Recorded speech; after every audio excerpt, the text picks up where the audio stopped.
सुप्रभात बच्चों, आज हम पढ़ेंगे पाठ 12 सुदामा चरित्र, जो किसके द्वारा रचित है? नरोत्तम दास जी के द्वारा रचित है।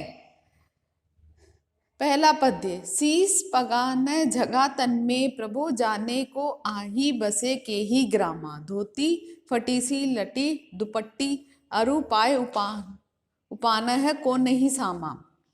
द्वार खड़ो दिस दुर्बल एक रहियो चकीसो, वसुधा अभिरामा।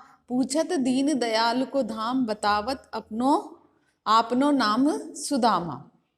यानी कि इस पद्यांश में बताया गया है कि क्या है कि जो कौन सुदामा किससे मिलने जाते हैं? श्री कृष्ण से मिलने जाते हैं। सुदामा अपनी पत्नी के निवेदन पर श्री कृष्ण से मिलने जाते हुए कहती है कि तुम अपने बचपन के मित्र से मिलकर आओ, जिससे तुम्हारी आर्थिक स्थिति क्या होगी? सुधर जाएगी, वो तुम्हारी मदद करेंगे। जब वो मिलने जाते हैं तो इसमें सुदामा की किसकी दशा का, यानी जो उसकी वेशभूषा है उसका वर्णन किया है।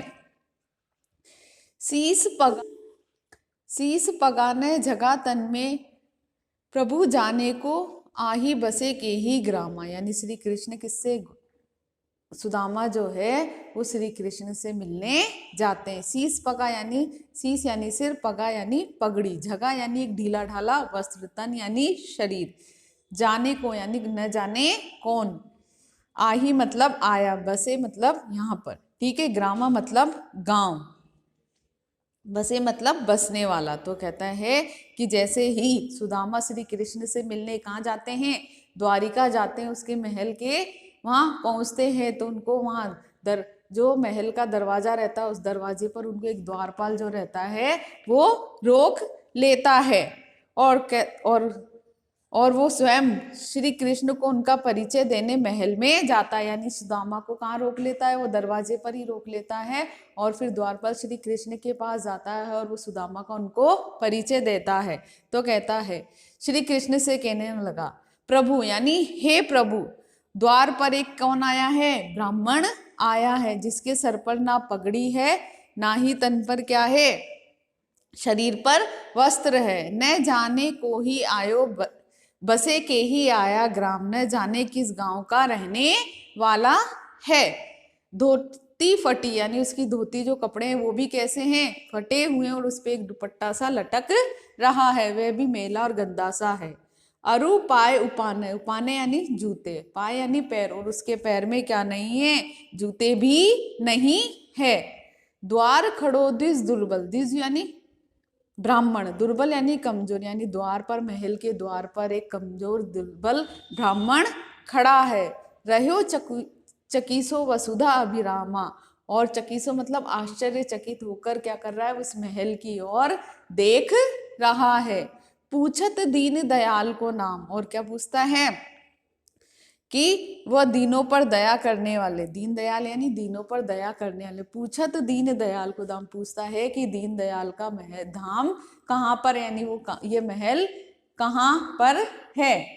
और अपना नाम क्या बताता है? सुदामा। और अपना नाम क्या बता रहा है? सुदामा है।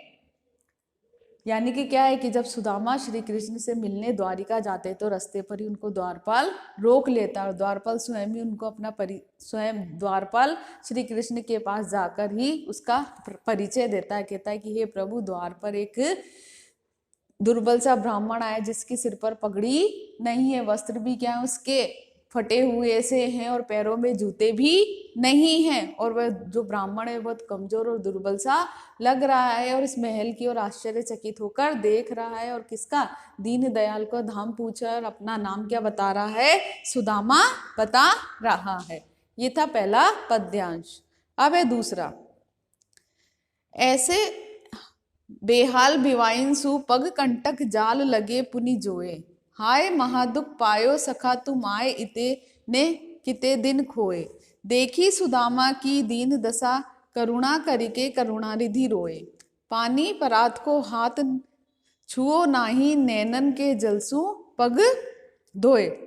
जब जैसे ही श्री कृष्ण को पता चलता है कि उससे मिलने कौन आए, सुदामा मिलना है, तो श्री कृष्ण स्वयं दौड़े चले जाते हैं और सुदामा को अंदर लाते और अपने सिंहासन पर बिठाते हैं। तब उनकी जो, ठीक है, और सुदामा क्या होता है? सिंहासन पर बिठाकर उनके पैर धोने लगते हैं। देखो, ऐसे बिवाइन सो हाल पग कंटक जाल लगे पुनि जुई, यानी कि श्री कृष्ण ने सुदामा को महल के अंदर लाकर अपने सिंहासन पर बिठाते हैं।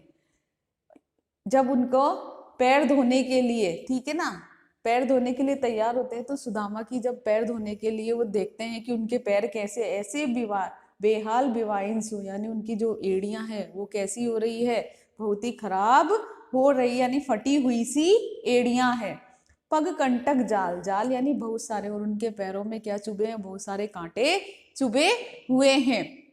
यानी श्री कृष्ण जैसे ही सुदामा के पैर धोने के लिए तैयार होते हैं, तो सुदामा के पैरों की हालत देखकर वो दुखी होते हैं।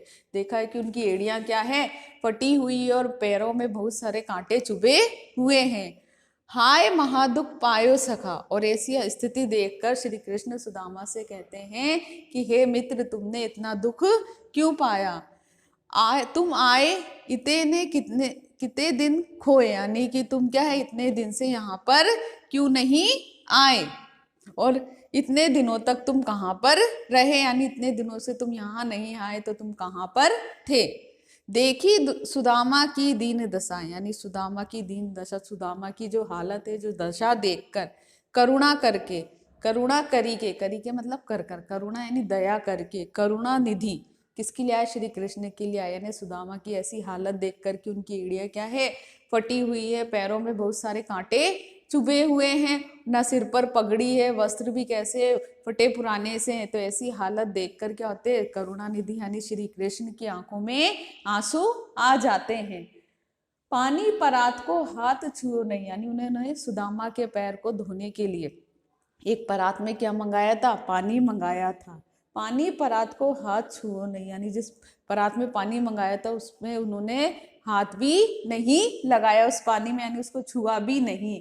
नैनन के जल से पग धोए, उनकी आंखों से जो आंसू निकल रहे थे, उन आंसुओं से क्या करे, उन्होंने सुदामा के पैर धोए। यानी सुदामा की ऐसी स्थिति देखकर श्री कृष्ण क्या होते हैं, बहुत दुखी होते हैं, और उनसे कहते हैं कि तुम इतने दिनों से कहाँ पर थे, इतने दिनों से क्यों नहीं आए, इतने दिनों से कष्ट क्यों सहन कर रहे थे? तो ऐसी हालत देखकर क्या होते हैं, श्री कृष्ण की आंखों से आंसू आने लगते हैं, और जो परात में पानी मंगाया था उसको छुए बिना ही वो अपनी आंखों के आंसुओं से क्या कर देते हैं, सुदामा के पैर धोते हैं। तीसरा, कछु भाभी हमको दियो सो तुम काहे ना देहत, चापी पोटरी काख में रहे कहो के ही हेतु, आगे चना गुरु मात दिए लय तुम चाबी हमें नहीं दी ने। यानी कहते कछु भाभी हमको दियो सो तुम काहे ना देहत, जब सुदामा श्री कृष्ण से मिलते और उनसे कहते हैं कि भाभी ने हमारे लिए कुछ भेंट दी होगी तो तुम वह हमें क्यों नहीं देते हो। चापी पोटरी काख में रहे कहो के ही हेतु, चापी मतलब दबाकर, पोटली, काख यानी बगल में, यानी तुमने जो भाभी ने मेरे लिए जो भी भेंट भेजी है उस पोटली को तुम अपनी बगल में दबाकर, यानी क्यों छिपा रहे हो, किस कारण से तुमने उसको छिपा रखा है। आगे जब सुदामा को श्री कृष्ण को क्या आ जाती है, अपने इस घटना को देखकर श्री कृष्ण को अपने बचपन में जब वो सुदामा के साथ कहाँ आश्रम में रहते हैं तो उन्हें कुछ बात याद आ जाती है, और वे सुदामा से कहते हैं, आगे चना गुरु मातु दये लय तुम चाबी हमें नहीं दीने। यानी कि सुदामा से कहते हैं कि पहले भी आश्रम में जब गुरु माता हम दोनों को क्या देती थी, चने देती थी, लय तुम चाबी हमें नहीं दीने, तुम ही सारे ही उस चनों को कहा जाते थे और मुझे नहीं, यानी हमें नहीं देते थे। शाम कयो मुस्काया सुदामा सु, और श्री कृष्ण मुस्कुराकर सुदामा से कहते हैं, चोरी की बान में, बान यानी आदत, प्रवीण यानी कुशल, यानी चोरी करने की आदत में तुम पहले से ही क्या हो, कुशल हो, यानी आश्रम में भी तुम सारे चने अकेले ही खा जाते थे और मुझे नहीं देते थे, तो कहते हैं चोरी करने की आदत में तुम पहले से ही बहुत कुशल हो। पोटली काख में छापी रहे तुम खोलत नाई सुधारस भीने, यानी भाभी ने भेंट स्वरूप जो भी दिया उस पोटली को तुम अपनी बगल में क्यों छुपा कर रख रहे हो। कहते हैं कि सुधारस यानी प्रेम रूपी अमृत की रस में भीगे हुए चावल की जो पोटली है, ठीक है, उसको तुम अपनी बगल में क्यों छिपा रहे हो, मुझे क्यों नहीं देते हो। पाछली बानी अजो ने तजो तुम, पाछली यानी पिछली, बानी यानी आदत को। ऐसा लगता है कि तुमने पिछली जो तुम्हारी चोरी करने की आदत है उसको आज भी नहीं छोड़ा है, इसलिए तुम भाभी के दिए हुए चावल को तुम मुझे नहीं देना चाहते हो। और क्या करना चाहते हो? तुम अकेले ही उन चावल को खाना चाहते हो।